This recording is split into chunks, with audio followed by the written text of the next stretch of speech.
Welcome to the Motoring Podcast, your weekly discussion of motoring news. This is episode 564 on Tuesday, the 6th of February, 2024. Hello, I'm Alan. Hello, I'm Andrew. And this week we'll be explaining to everyone how the term SUV is not the same as the phrase all cars. In New Car News, we play Spot the Difference and Struggle. And in Points of Interest, we look at how the letter H has changed over the years. First, we go into two bits of follow-up. Let's get the angry thing out the way. Last week, back end of last week, the Parisians voted... No, a very, very small percentage of the small percentage of... The vote results in Paris were published, in which 54.6% who voted in favour of increasing parking charges for internal combustion engine and electric vehicles that were over a certain weight and do not have a Parisian parking permit to be increased. However, that was 54.6% of 5.7% of those eligible. Now, we pointed out when we talked about the e-scooter vote, how it was an astonishingly low number of people who actually could be bothered and have changed daily life for everyone. This is the same. So, well, this is different, actually. It is the same but different. You are both right and wrong. So I'm not a client of yours. You don't have to be nice. I did...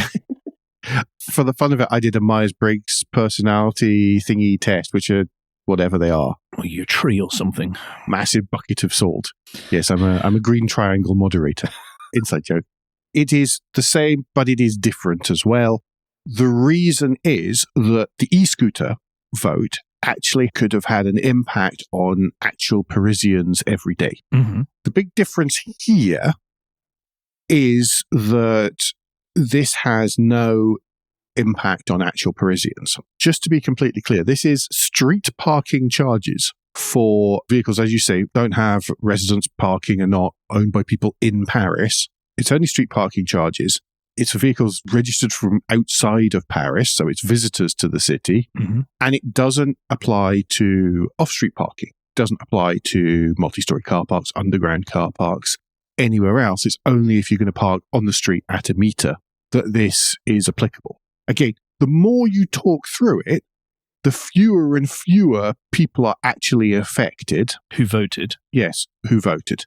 Even then, the fewer and fewer vehicles are actually affected because it's vehicles over 1.6 tons if they're internal combustion engine or hybrid. If they're a pure EV, then it's over 2 tons. Mm-hmm. Which puts a mockery at the whole, it's safety. It's nothing to do with safety. Because 2 tons is 2 tons if you bring in physics, no matter whether it's an electric vehicle or an internal combustion engine. Aye. It will still hit with the same force as it would otherwise. So it's performative in a lot of ways. No, it's performative full stop. Yes. What is very interesting is that in this Guardian article, and I've linked to a Guardian article to give a great example of the dreadfully awful reporting on this and the misleading headlines. I'm going to disagree with you again. I actually thought that once you got past the headline, actually the Guardian article wasn't bad at all because it does go through and explain the weight things and stuff. But at the very start, I mean, you've got to read past the first 3 paragraphs. Yes, that's the problem, is the headline and the initial tone. And let's not forget that the Guardian came out with an op-ed very recently where they said they are campaigning against SUVs. Yeah. Hence the bent in their thing. But they weren't the only ones that did it. Automotive News Europe did that, and they should know better. The BBC did it. I don't expect anything different from them. All these companies and producers of alleged facts, and they couldn't get that right. The Autocar was the first one that actually just talked about the weight, and that was refreshing to see. Yes, this has been an annoying one because I've felt that us amateurs have had to go around correcting the mistruths put around by supposed professionals. Yeah. And that has really annoyed me on this particular story. Obviously, by the way, big SUVs in cities with tiny streets, not ideal at all. No. Really, we should be trying to reduce the scale of any private vehicles that need to be used in urban situations, etc., etc., etc. We are not disputing any of that whatsoever. But this Paris thing, performative politics.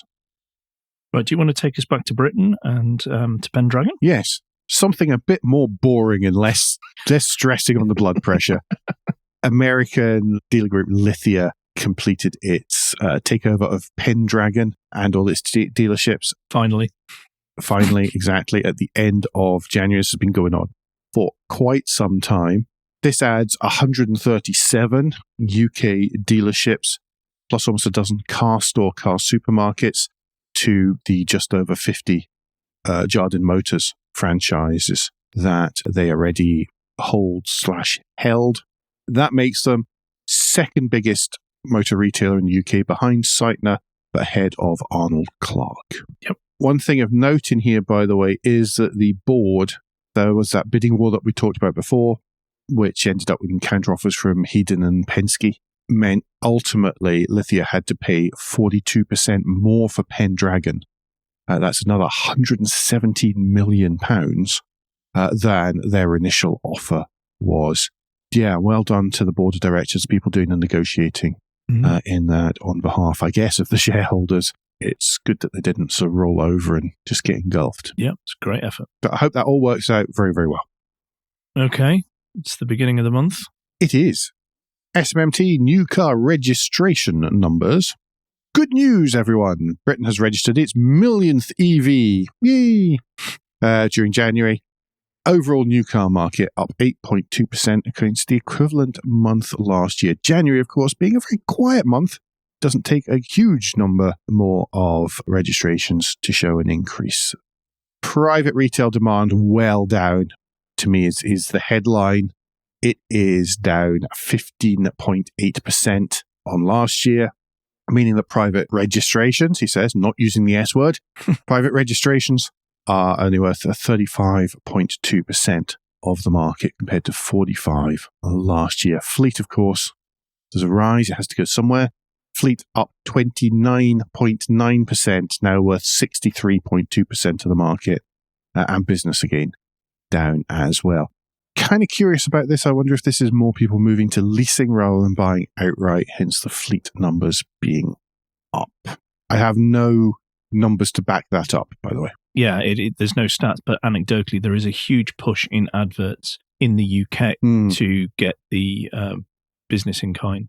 Have I said it right again? Benefit in kind. Benefit in kind. I'm back to my old ways. You get that every week. To the benefit in kind, which people are, in the current cost of living crisis, it is a slightly more affordable way to do it. Mm-hmm. It is, yeah. It reduces the down payment and all these kind of things, as you all know, I'm sure. Total numbers for the month, it was 142,876 vehicles registered in total.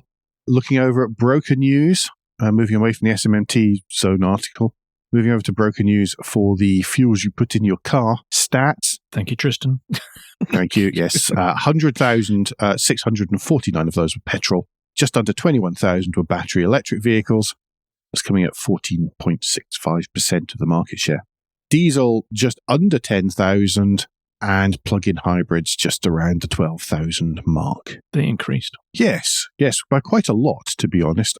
Up 31% on the same month last year with an 8.36% market share of plug-in hybrids. Yeah. Interestingly, we will link, obviously, to the broken news as well as the SMT article. There is interesting snippets in this article with regards to how January went and how it ended up. It's not confirmed because it's people who didn't wish to be named, but it does also mention, which I haven't seen anywhere else, about the Red Sea crisis and how that could potentially impact months down the line because of delays. Starts the stack of dominoes once again. It puts us back to the same problem as there was when the Suez Canal got blocked. Yeah, I don't think it's going to be as bad. I think people are already starting to change their supply chains to build in allowance for these kind of things. Because VW had already done that. Yeah, I think many brands are doing that, making sure they've got that secondary source for stuff just after the last few years. I think that just proved such a significant risk that it was well worth mitigating and trying to mitigate. Yeah, but if your car is made in China itself, that's trickier. Yes. I don't know how much that impacts the UK. more likely to be Europe than the UK because of the left-hand drivedness. I would say so, but they can still go around the Cape of Good Hope, but it does add a few weeks. Yeah. Do you want to run through the top 10s? Yes, I will do. Funnily enough, January and the year-to-date look very, very similar. Not a big spread between them. At the top is 4,239 units. At the bottom of the 10 is 2,373 units. So many subcategories and submodels that the numbers are very small per actual model. Number 10, Hyundai Tucson, 2,373. Number 9, the Nissan Juke. 8, the Volkswagen Golf. 7, the A3. 6 is the Mini, 3,079. 5's the 1 Series. 4's the MG HS, 3,413. 3 is the Nissan Qashqai. 2 is the Ford Puma. And number 1 is the Kia Sportage. Mostly C segment, given there's not a lot of B segment around anymore, and practically no A segment. Notice that just the sort of scale there just sort of struck me for a second as I went through. A spreadsheet of doom. Yes, I shall do the dooms. It's not too doomy. I'll start at the top, and the first manufacturer to be mentioned, or brand to be mentioned, is Bentley, down 33%. DS is down 58%. Fiat down 38%. Genesis down 49%. Maserati is down 43%, sorry. Mazda is down 23%. Polestar is down 74%. Porsche is down 34%. Seat down 16%. 2023, they registered 3,240. In 2024, 2,731. But as VW seem to be just winding them up, I'm not surprised, really. Not really. And I don't mean winding them up in a jokey way either, unfortunately. Toyota, which is probably one of the biggest drops for any of the brands, is down 29%. That was 8,606 in 23 to 6,111 January. Lots of greens this month. So let's start the MG Award for ridiculous percentages. We get that out of the way early. Abarth up 536%. Not a huge number of vehicles. I think that's the new 500, Abarth 500E. Yeah, I think so. Essentially coming on stream.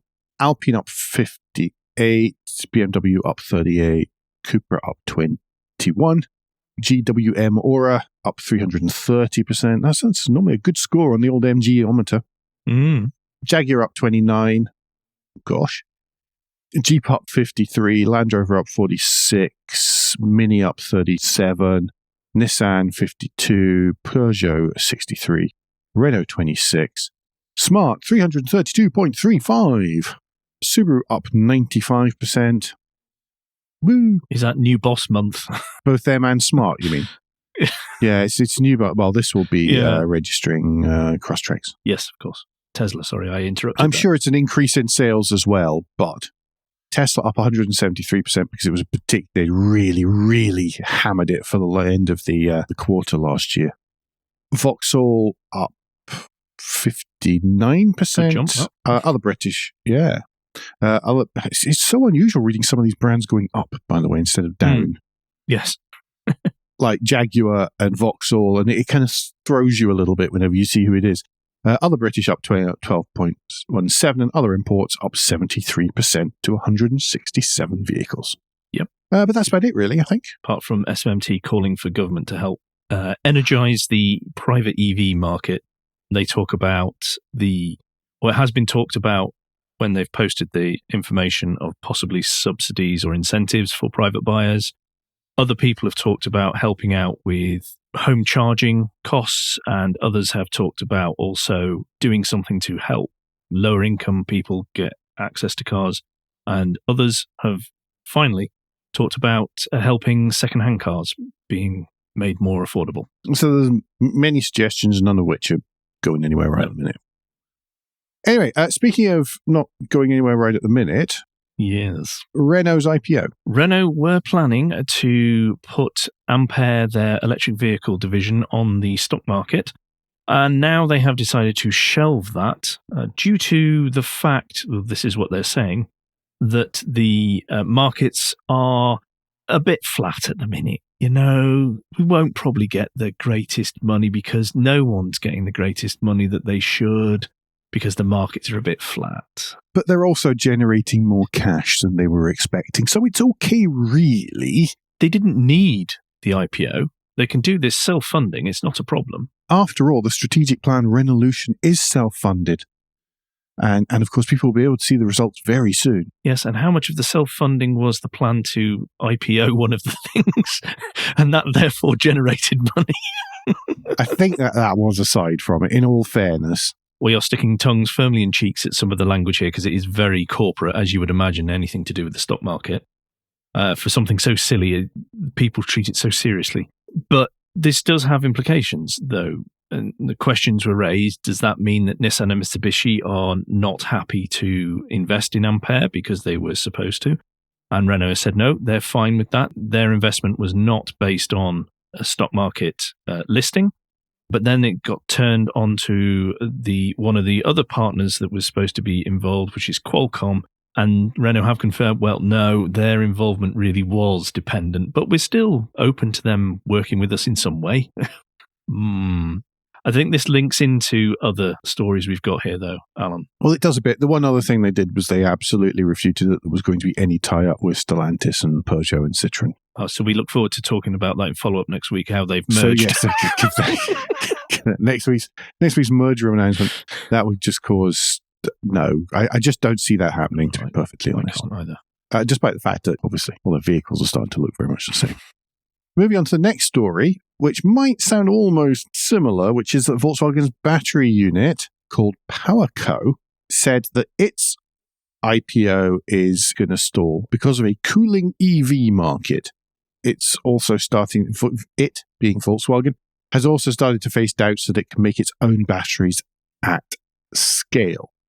A little bit late to be realizing that, given that they've decided on the locations for 3 battery sites and have actually started work on those with output ready to start in Germany next year, in Spain in 2026.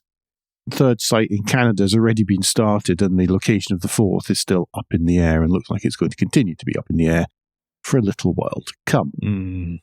I think there should be alarm bells going off. Well, I think generally within VW there have been alarm bells going on for a while. But yes, I think the hesitancy and the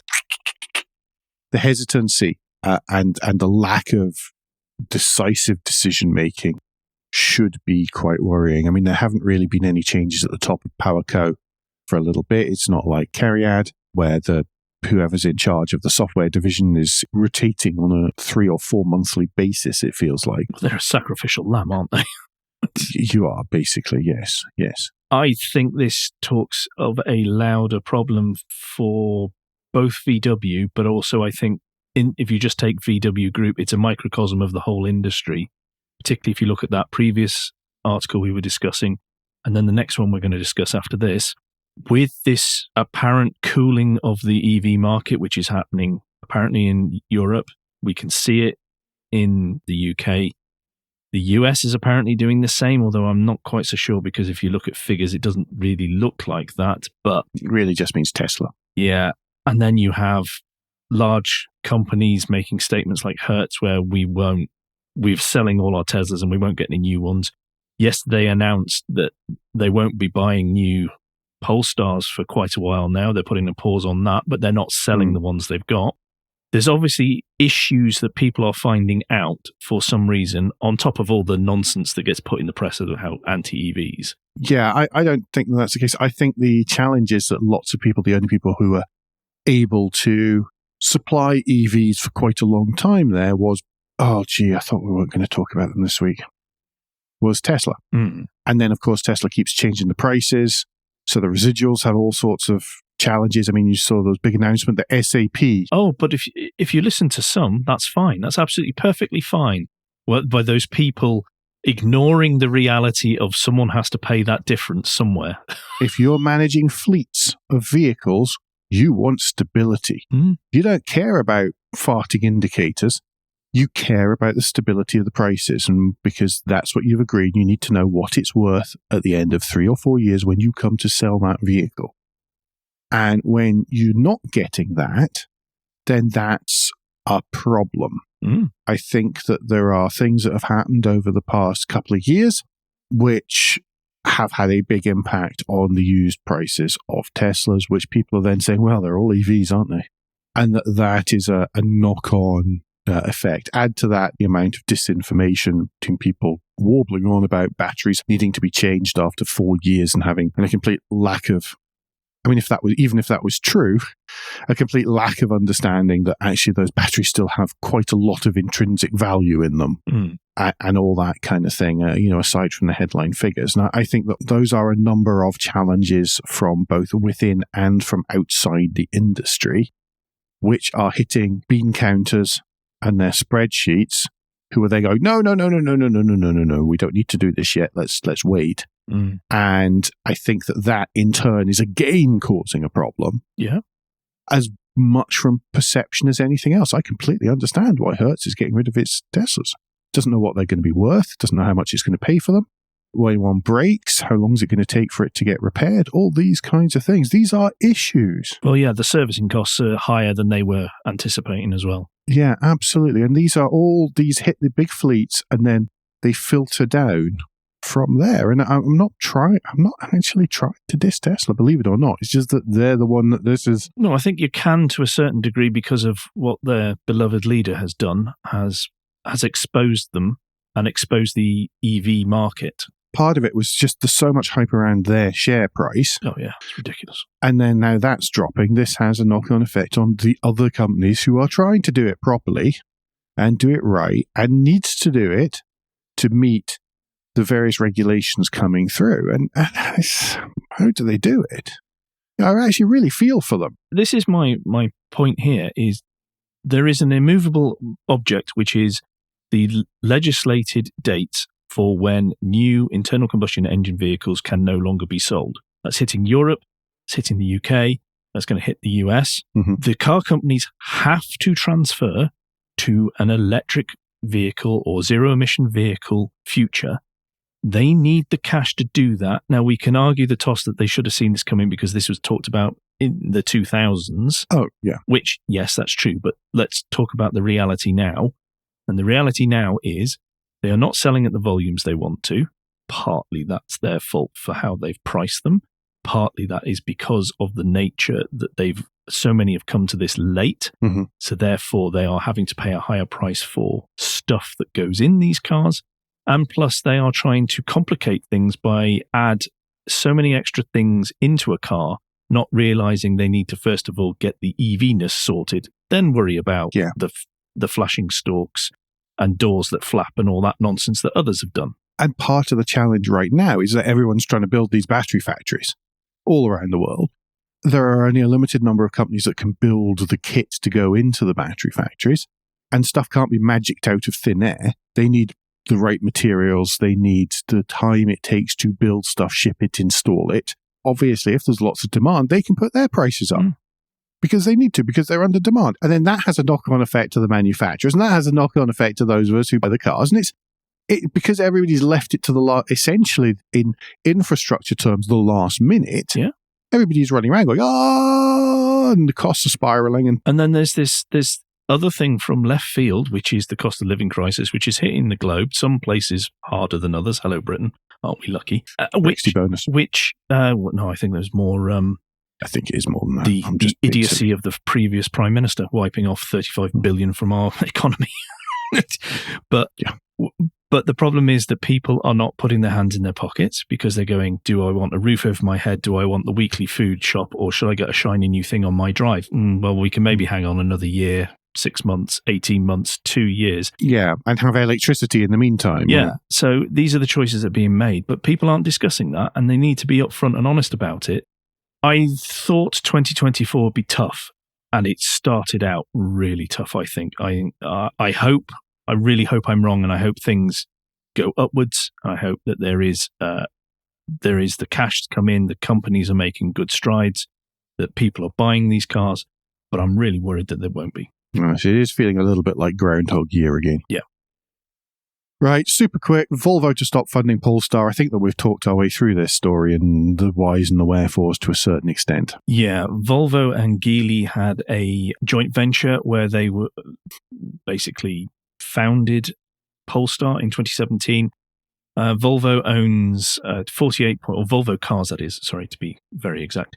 Yes, not group. 48.3% of Polestar. The rest, or a large chunk of the rest, is by Geely. They have announced in their 2023 financial results that they will no longer be funding Polestar, and that and I'm quoting here from an Autocar article linked in the show notes, our focus is on developing Volvo cars and concentrating on our resources on our own ambitious journey. Okay. I don't know really what this means, because if you read the article, there's a sort of, it could do this, it could mean that, it could mean the other.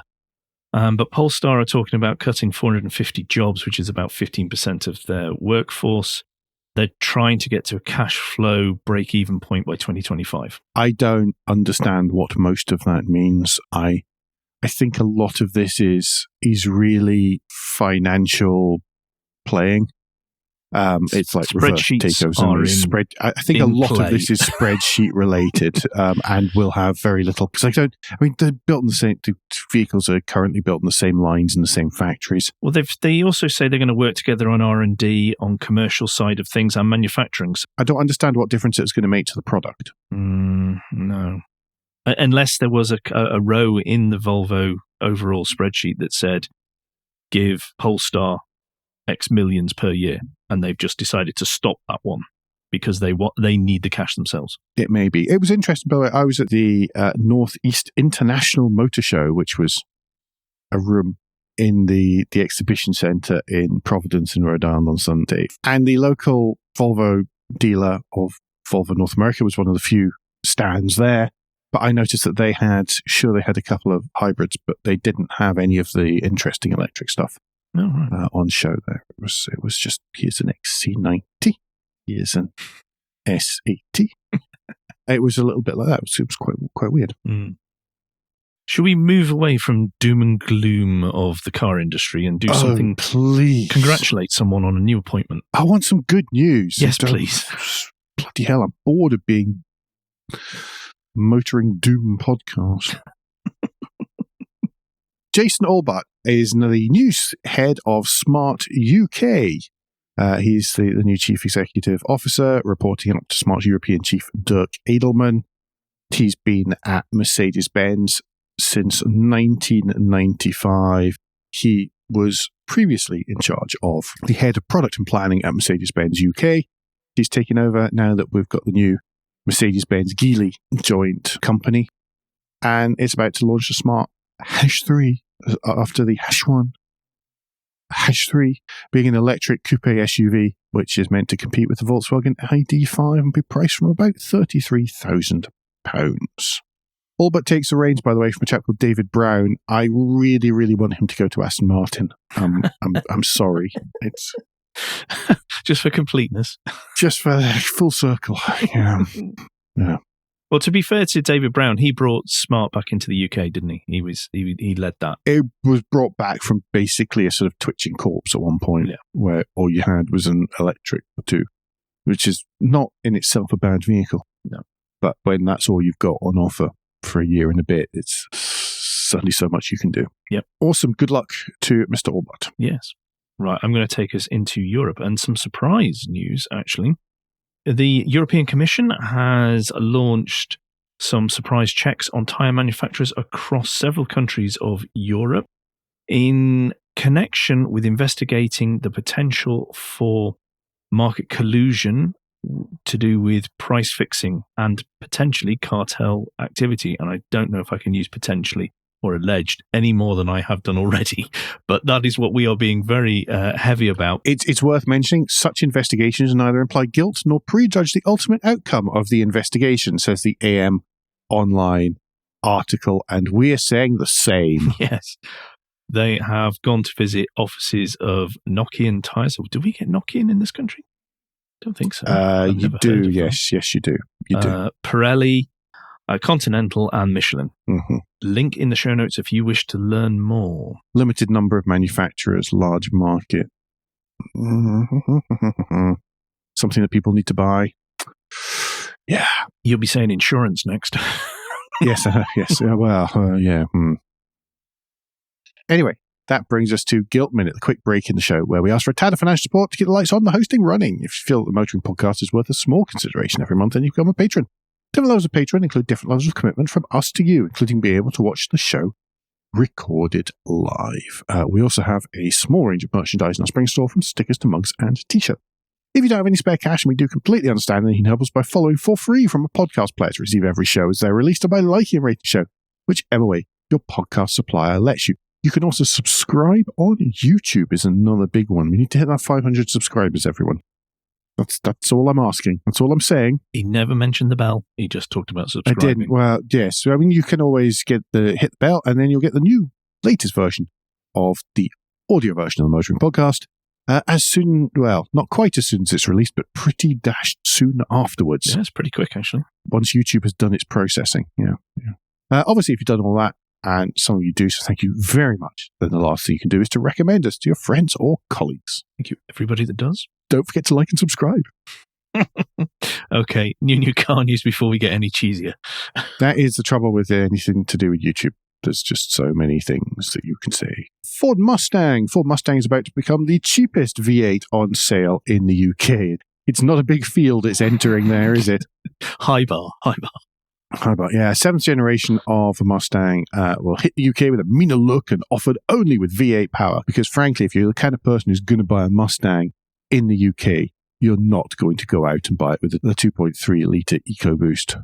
Yes, locally to me, I've got two. Essentially Mazda engine. Got two of those locally, but also there's another three that I see regularly that are not those, which are nice to listen to. Yes, prices start from £55,685 for the Mustang GT. It'll be offered in both coupe and convertible body styles. There'll also be a Dark Horse edition for sale, which is £10,000 more expensive.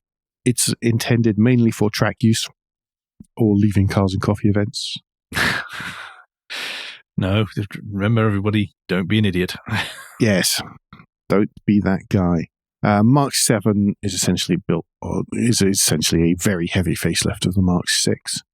Lots of stuff's the same. As a result, you get bigger screen. You get screens inside which can mimic old school dials and all sorts of fun stuff. That kind of stuff that, to be honest, it's a wonder nobody's really offered that in vehicles before. Like BMW doesn't offer the really nice mimicry of an E34 or E30 dial set. Instead, rely on lots and lots of hexagons. That's it, really. I mean, if you want a Mustang, you're going to buy a Mustang. Yeah. Anyway. I think they're good looking. Oh, they are. They're definitely good looking. There's quite a few on the road around here.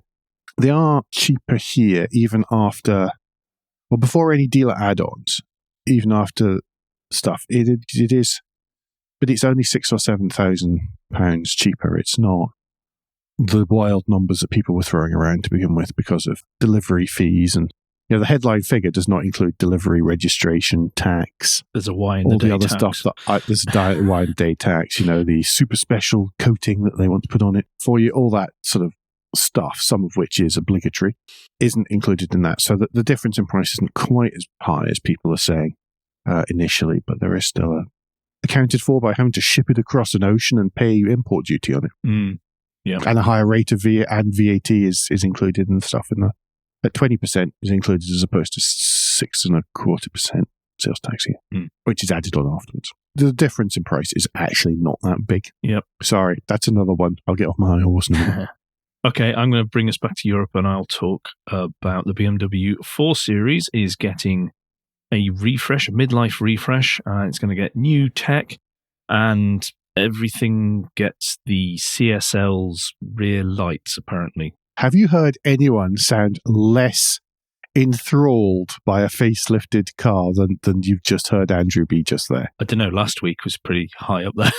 Yeah, okay, yeah, I'll give you that. I am, to be honest, I am really struggling with a lot of cars for about a year going, it's a bit tricky to be excited about that or interested in them. The 4 Series, by the way, is the sort of ultimate European opposite to the Mustang. Yeah.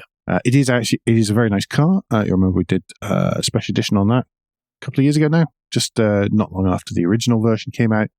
And it's a really nice thing to drive. Obviously, the first thing everybody focuses on is a Rabid Beaver grille on the front there. And that's a shame because the rest of the car is actually a very nice thing to drive and to be in. Wiggly headlights or not, tail lights or not. They're saying that prices are going to start at £43,020. I love it when they get that exact in these. They didn't never round it up or down, but to that. For the 420i M Sport Coupe, and then it's going to go up to £65,500 for the convertible in the M440i X Drive Coupe.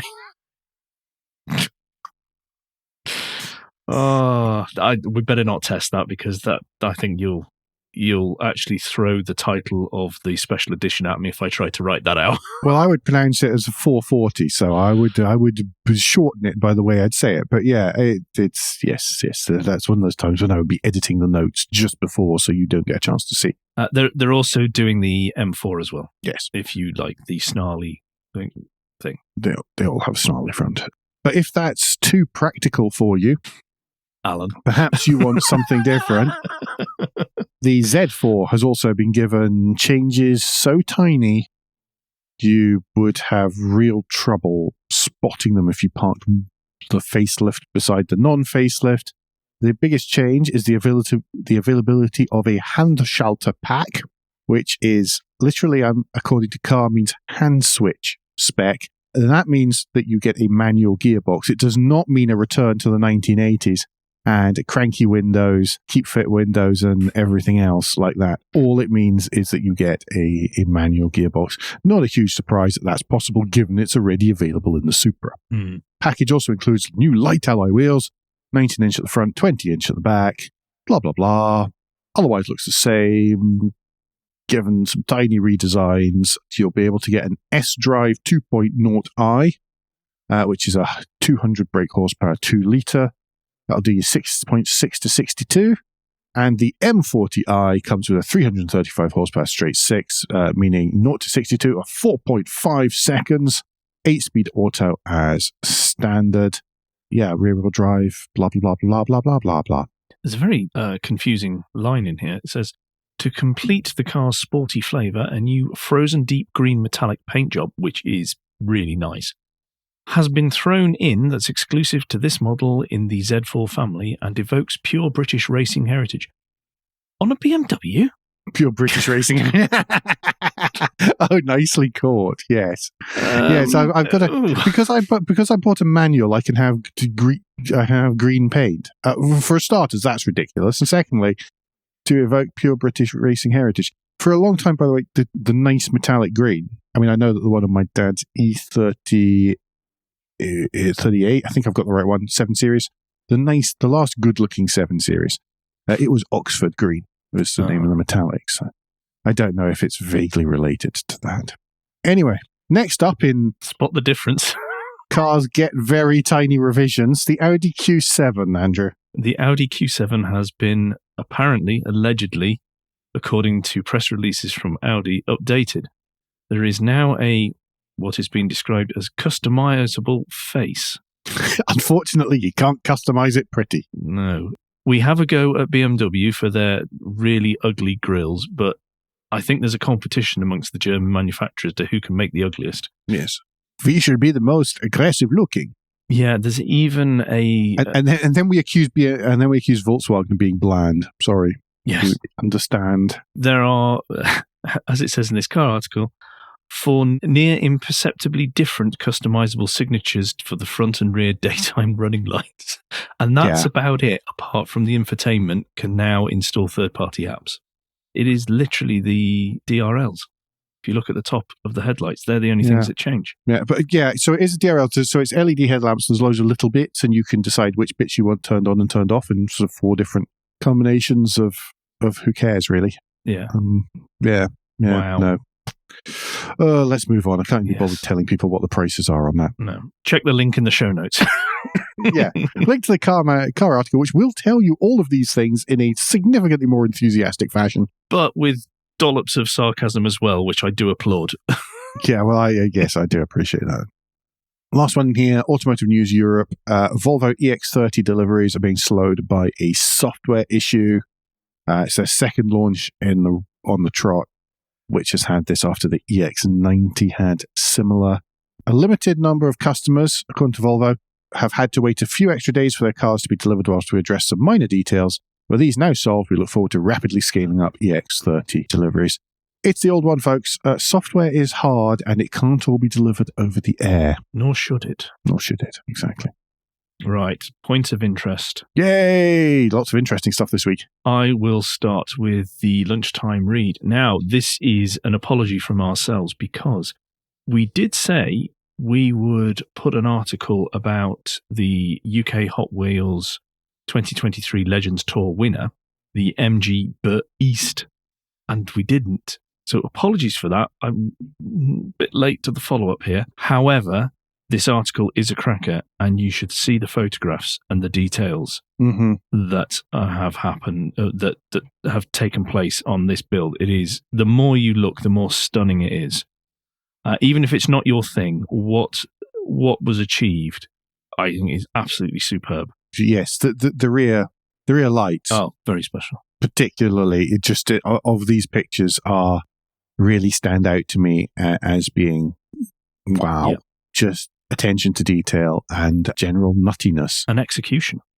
Yes, to make that happen, that's amazing. Really cool.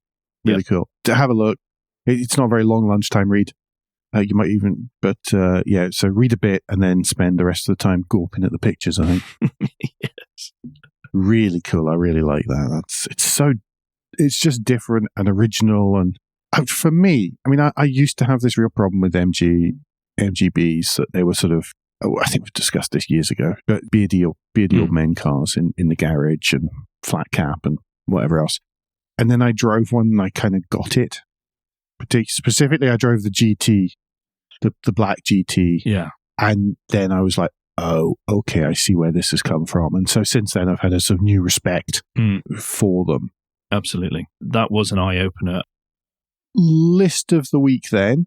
Andrew, what are the best first cars for enthusiasts and why is it the Mark I Toyota Yaris T-Sport? Well, it's the Mark I Toyota Yaris T-Sport because I happen to know a gentleman that if anybody I knew had this, we could ask questions of in how to keep it going, look after it the best, what are the best places to search for parts, how do you kit it out in a way that is insurance friendly as well, which is important for first cars.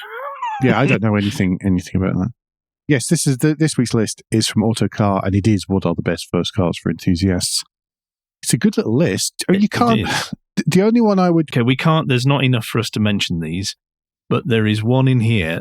No, we can't. There is one in here that I really seriously question if that would be a first car. Don't buy a Mark III MX-5 as your first car. There we go. That's me done it. I've owned them. I've owned several. 3 out of 10 on this list. Yeah, 3 out of 10 on this. One of them being the Mark MX-5, and just no. Any of the others, I would happily have had any of those, with the exception of which I'm not allowed to say now, am I? No, you're not. Which I can't say, but the reason is not that I don't like the car, it's that I can't drive it because my size 10 feet too big. Okay, you're going to have to tell me which one that is after. I'm trying to work that out. You've obviously not driven one. You'd be saying the same. No, I've not. Okay. Is it one from the continent? Yes. Okay. I think I know which one it might be then. That's a good list. Yes, do have a run through. See if you agree. And if you don't, you better make a really good argument as to why not. I'm joking, of course. I'm not. I am. I can quite happily sit here and compare the ones I've owned.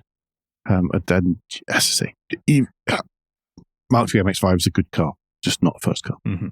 Andrew, and finally, this is from Haggerty and Anthony Ingram, where he has actually pulled together all the Honda logos from the beginning of them producing cars. And it could almost have been a lunchtime read, but it's a cracker. There's a quick video at the start that actually cycles through them all, so that's quite hypnotic, actually.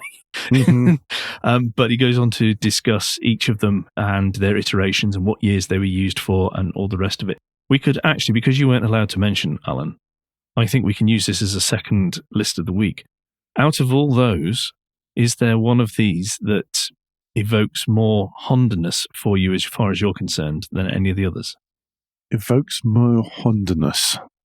I've never really considered Honda-ness. Probably the 81 to 2001. That was my choice as well. Not that there's a massive difference between it and the subsequent 2000 to the present, by the way. No. The weird thing, over here, Honda dealers, the background to the writing, it's white on pale blue.